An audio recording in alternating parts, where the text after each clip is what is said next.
Hi, I'm Kinkas and I'm a bass player. Welcome to my first bass review, which is the review of the MG Bass's Infinity Ghost 6-string. This is my first fine handmade bass guitar. I have 12 basses. I have Stingray, I have a P bass, I have a 6-string Carvin, I have a fretless Warwick rock bass. I love bass. Bass was my first instrument and is still my greatest love as far as instruments go. I love the synthesizers too, but this is closer to my heart, literally, right? It's really my voice as an instrumentalist and my main instrument as a producer as well. All of my productions are very bass-oriented, bass-centric.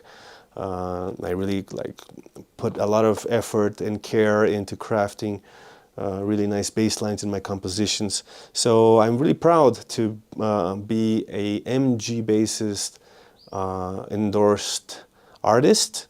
I think that's how you say that kind of thing. It's my first endorsement deal with a bass company, and I'm really proud. I met Mauricio at the NAMM show. Mauricio Costa is the luthier. He's a Brazilian guy based in the United States. I'm Brazilian as well, so we have that in common. I'm based in Mexico City, but I went to represent a synth company, Erica Synths, at an event during the NAMM weekend. And so I got to meet Mauricio, I got to check out some of his basses. They were all amazing. They're handmade, finely crafted instruments with really premium woods, very fine electronics, fine craftsmanship, and I was really, really impressed with these instruments. And ever since then I had that little bug. I've wanted one, and when I saw him publish a picture of this particular instrument, I fell in love with the looks of it. I already knew they sounded good. I already knew they were well made. So I struck up a conversation with him and we ended up starting a partnership, right? I'm now an official MG Bassist artist, and I'm very proud to be making my first bass review on this instrument. You already heard me playing it a little bit in the beginning of this video. You can stick around at the end of the video, you'll hear the continuation of that jam. But now I'd like to talk a little bit about it and show you how it sounds without any kind of processing, right? Right now it's connected straight to my Grace Design M101 preamp, which has no EQ, no compression, no kind of processing at all. So it's just the sound of the instrument. So this bass is called the Infinity Ghost for a couple of reasons. The infinity part is the infinite fingerboard. It goes all the way from the nut to the bridge. And it doesn't have magnetic pickups. It only has piezo pickups that are built into the bridge saddles. In fact, it doesn't have a traditional bridge either. The bridge saddles are mounted right on the body, on these routing holes that are made on the fingerboard wood itself, right? And it has a Bartolini preamp inside, and which sounds unbelievable, super quiet. The controls are invisible as well, so that's part of the ghost part of this, right? It's ghost because you don't see pickups, you don't see controls. It looks like pretty much an acoustic instrument, and it is an acoustic instrument, right? The piezos are picking up the acoustic vibration of the strings on the wood body. There's no magnetic anything. And the controls exist, and they are actually placed on the back over here, right on the control cavity. So there's a little hole on the electronics cavity where you have volume, bass, mid, and treble controls, right? So these are not as immediately available as you would find them on a conventional bass. However, I don't find that to be a problem. One thing, the controls are recessed, so they're not going to be moving around by rubbing to your body, but it's also really easy to just use your finger to turn these knobs and get the sound you want. For me, it's a set it and forget it type situation. I set the volume a little bit lower than the maximum because this has very high output. And then I have bass and mid all the way up, and treble just about 20% up. I don't love the high end the brittle high end of piezo pickups. So I definitely have the highs attenuated on this bass. Now the woods that it's made out of, it's got every MG bass is made out of different woods. He uses very fine tone woods, or if you want to call them that, or just fine woods, you know. The body is mahogany, the neck is wenge, the fingerboard is ziricote, or as you'd say here in Mexico, siricote, right? I am a Brazilian living in Mexico. The top is ebony macassar. Is it macassar or massacre? Ebony macassar is the top wood on this bass. So yeah, those are the woods. Ebony macassar, ziricote, wenge neck, and mahogany body. And one thing that I'll bring up is the neck is really interesting texture. It doesn't feel like a glossy factory based neck. You can feel the pores of the wood, very natural feel, which feels super nice. I actually much prefer this. It was one of the things that I really felt that were really unique and interesting about the feel of playing this bass, is how natural the wood sounds behind your thumb here. It's not like a usual factory-made bass that's like either glossy or matte, but this really like homogeneous feeling. This one really feels like wood. You can really feel the pores, you know, the texture, the grain of the wood. And that for me makes for a very special experience of playing this bass. It's got side dots that glow in the dark. These have a name like Loomis something, I forget. But what I love about them is that the dots are placed where for me on a fretless they should be, which is actually where the notes are. Like on a fretted bass where they would be between frets. So they act as, they're much more accurate guides, especially like that there's a fret 1 dot right here. Right? Because otherwise you'd have no indication until fret 3. So on a fretless, I think it's really important to have that first dot on what would be fret number 1, right? So that I find that this is adequate. This is enough visual indication for me to really find myself playing this bass. I have no problem playing it in tune. Well, you know, most of the time, to some extent, that's really more about me than about the bass, right? Everybody needs to practice their intonation. But I find it actually easy compared to most of my other fretless basses.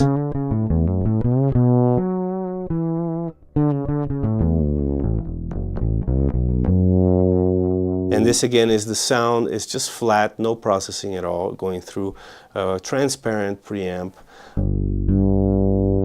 which is not how I usually play, not how most people really play, but I wanted you to hear what this bass sounds just right out of the jack, right? Now, let me play it a little bit so you hear that, and then I'll turn on my HX Stomp with my usual amp simulation setting so you can hear what it sounds like in a more conventional real-world scenario.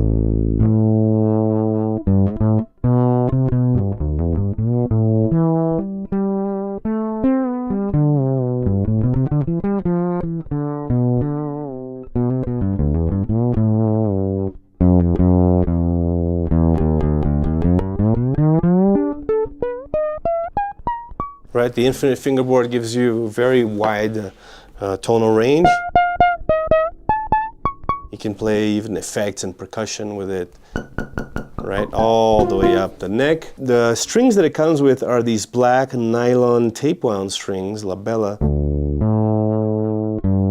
which I think are perfect for the instrument. They sound really nice with the piezos, with the woods the bass is made of.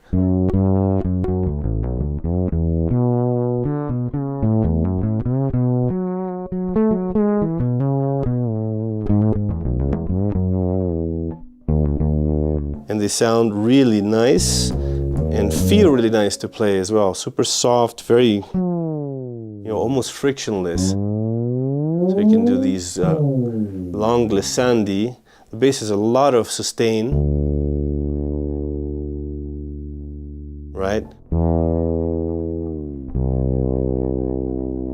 substantial, pretty heavy bass, so it feels, I feel like that helps with sustaining notes for a long time. But of course you can play with like your thumb if you want to get the more thumpy, faster decay.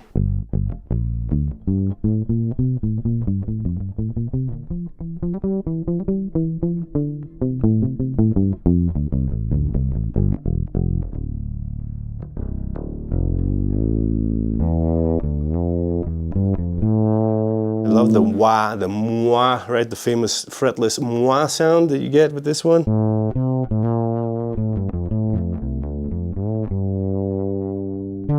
You can have the action super low on it and it doesn't buzz where it shouldn't.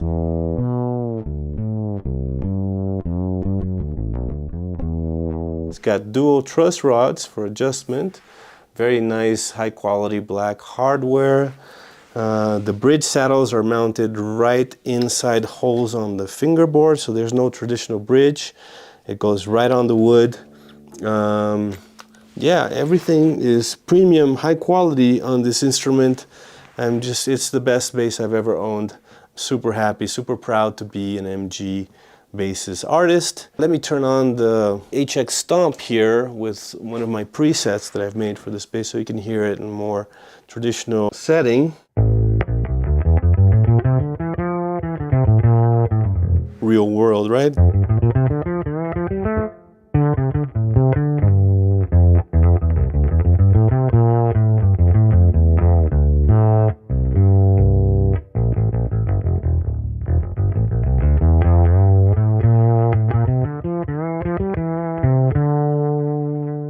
Now with the cutaway so deep, and it has kind of a short lower horn, it does feel a little bit neck heavy, like if I were to let go, it does tend to want to fall, but I'm always resting my arm on this very comfortable contoured back over here, and then it's perfect. You know, it doesn't feel neck heavy in a normal playing situation. You can also position it, which I'd like sometimes, to position it kind of like a classical guitar.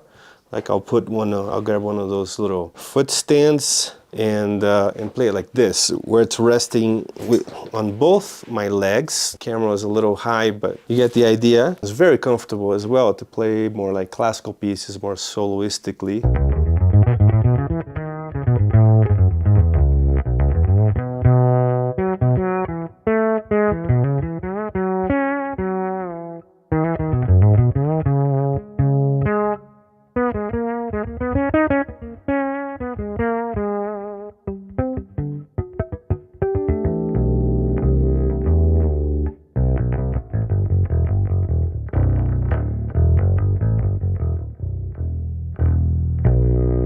Let me try another preset that I made here with a little bit of delay and reverb, which is really nice for kind of soloistic playing.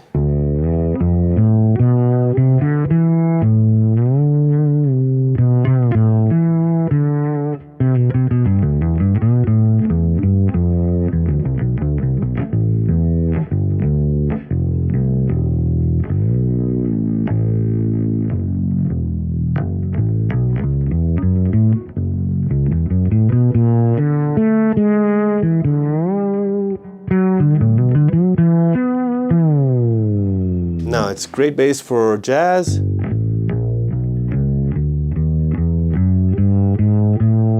can play fingerstyle funk on it.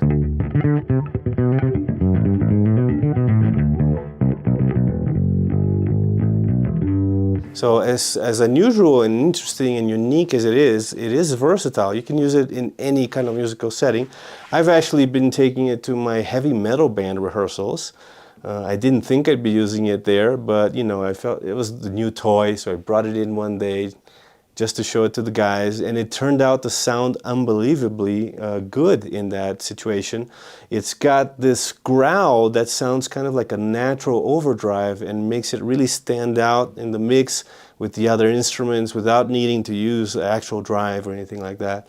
So it sounded great in the heavy metal band context. It sounds great for jazz, great for solo playing. It really is.